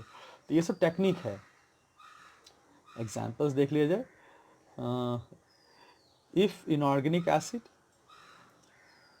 If inorganic acid is one liquid, देख लेते हैं। तो जैसे कि एग्जाम्पल देख लिया जाए, तो जैसे HCl को वाटर मिला दो तो ये क्या शो करेंगे, इनऑर्गेनिक एसिड प्लस वाटर, तो नेगेटिव डेविएशन। और देख लो HNO3 प्लस H2O, तो ये क्या शो करेंगे, ये भी क्या शो करेंगे, नेगेटिव डेविएशन। ठीक है, तो इस तरह से आप टेक्निक के मदद से आप इस चीज़ों को याद रख सकते हैं। अब थोड़ा सा ग्राफ देख लें इसका। ग्राफ अगर मैं देखूं तो फोर्थ पॉइंट में ग्राफ दिखाता हूं तुम लोगों को। तीनों का ग्राफ मैं एक साथ ही बता दूं, ऐसे मैंने जब डिटेल पढ़ाया था सबका ग्राफ अलग अलग बताया था, मैं तीनों का ग्राफ एक साथ ही बता रहा हूँ। ठीक है, जैसे PA0 की वैल्यू ये हो गई, और this is the axis of PA, sorry PA, this is the axis for PB, और इसकी वैल्यू ज़्यादा कर लेते हैं PB0। और आइडियल का ग्राफ यही था, याद किया जाए, ये मैंने आइडियल का ग्राफ बनाया था तुम लोगों के लिए, पहले बता रखा है। अब इसी में अगर पॉजिटिव डेविएशन हो जाएगा तो एक्सपेरिमेंट, ये तो तुम्हारा कैलकुलेटेड वैल्यू है, this is according to Dalton's law, रॉल्सन लॉ की मदद से निकालते हैं। तो दिस इज PS कैलकुलेटेड, ये कैलकुलेटेड एक्सिस है। और अगर इससे वैल्यू ज़्यादा हो जा रही है, यानी कि जो आपका एक्सपेरिमेंटल वैल्यू वो ज़्यादा हो गया, तो this gives non ideal solution with positive deviation, तो ये बात करेगा पॉजिटिव डेविएशन की। और अगर वैल्यू इससे कम हो जाती है तो ये बात करेगा नेगेटिव डेविएशन की। ठीक है, उसी तरह से यहां भी बना सकते हैं पॉजिटिव डेविएशन, नेगेटिव डेविएशन। उसी तरह से इसके लिए भी बना सकते हैं पॉजिटिव डेविएशन और नेगेटिव डेविएशन। तो ये जो आपका एक्सपेरिमेंटल है, ये आपका एक्सपेरिमेंटल है, और ये भी आपका एक्सपेरिमेंटल है। तो जो एक्सपेरिमेंटल वैल्यू जब कैलकुलेटेड से ज़्यादा होता है हो जाए तो पॉजिटिव डेविएशन, और एक्सपेरिमेंटल वैल्यू जब कैलकुलेटेड से कम हो जाए this is negative deviation. So easy. और यहाँ पे आप वही चीज़ कर लें, एक्स के बराबर यहाँ पे 1 कर दें, एक्स बी बराबर यहाँ पे 0 कर दें, यहाँ पे एक्स ए को 0 कर दें, एक्स बी को 1 कर दें, बी 1 हो गया, बी प्योर हो गया, तो PB0। इस तरह से। इसमें एक और बात याद रखें, फॉर आइडियल सोल्यूशन में बता दे रहा हूँ, for ideal solution, ideal solution के लिए ग्राफ और याद रखें।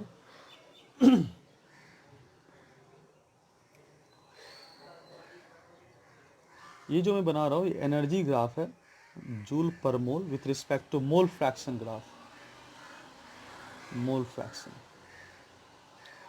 ये आइडियल सोल्यूशन के लिए बता रहा हूँ मैं। ऐसा ग्राफ बन जाता है कुछ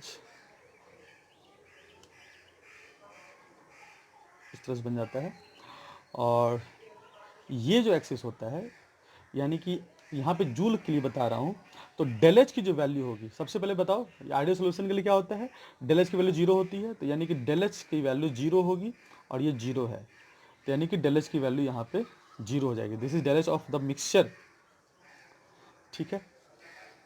और आइडियल सोल्यूशन जो होता है, देखो जरा ध्यान दो, एक फॉर्मूला होता है del G is equal to del H minus T del S, thermodynamics का फॉर्मूला है, इसी मदद से काम कर रहे हैं।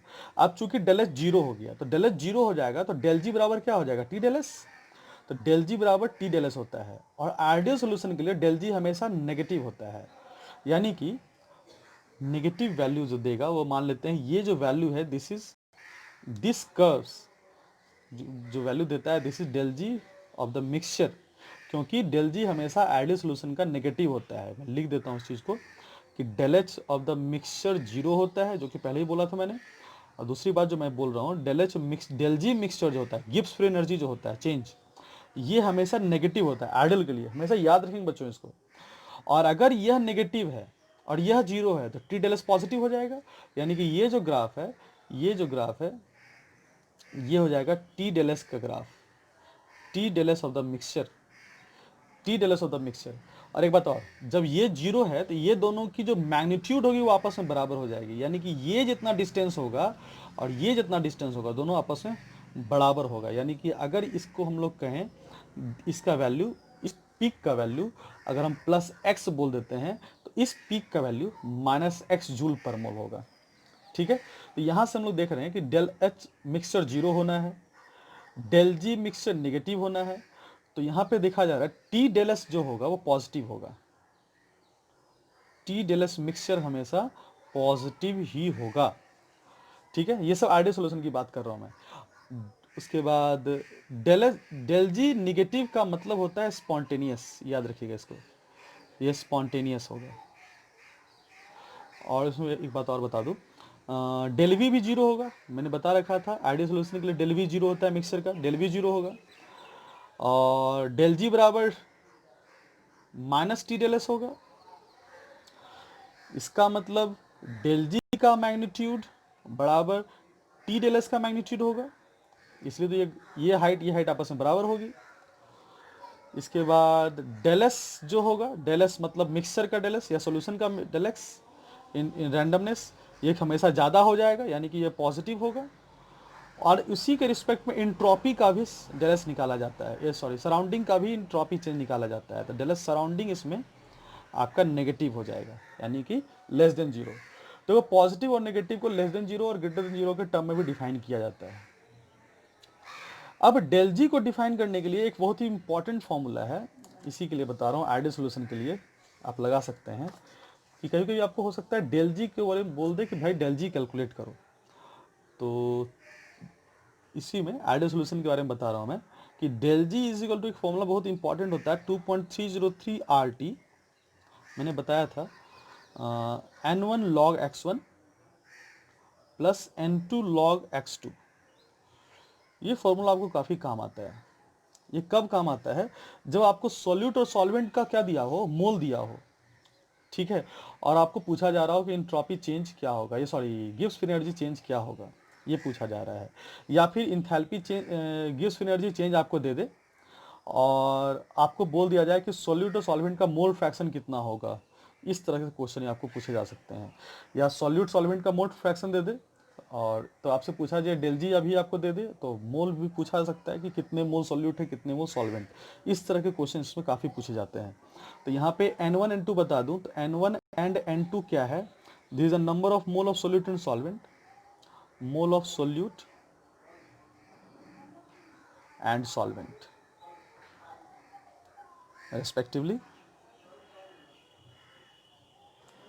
और x1 प्लस x2 क्या है, this is x1 this is x2, ये क्या है, मोल फ्रैक्शन है, this is mole fraction of solute and solvent respectively, इस तरह से।